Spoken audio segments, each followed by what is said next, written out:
Athiloka Sundari Sridevi daughters ఇప్పుడు film మీదే full focus పెట్టినట్లుగా కనిపిస్తోంది. అటు జాహ్నవి కపూర్ ఏమో టాలీవుడ్ మీద ఫోకస్ పెడుతూ ఉండగా ఇదే టైంలో బాలీవుడ్ కి ఎంట్రీ ఇద్దామని అనుకుంటోంది ఖుషీ కపూర్. మొత్తానికి ఇద్దరు సిస్టర్స్ కలిసి పాన్ ఇండియాని షేక్ చేసే టార్గెట్ గా అయితే పెట్టుకున్నారు.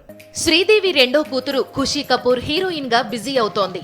ఆల్రెడీ ఓ షార్ట్ ఫిలిం, మరో ఓటీటీ మూవీ చేసి యాక్టింగ్ పై కాన్ఫిడెన్స్ వచ్చిన తరువాత అక్కడ జాహ్నవి కపూర్ సపోర్ట్ తో బీటౌన్ డ్రీమ్ గర్ల్ కావాలనుకుంటోంది. 23 ఏళ్ల ఖుషీ ఇప్పుడు ప్రేమ కథలకు ఎక్కువ ప్రాధాన్యత ఇస్తోంది. అక్క మరాఠీ బ్లాక్ బస్టర్ సైరాట్ ను హిందీలో ధడక్ పేరుతో రీమేక్ హిట్ కొట్టింది.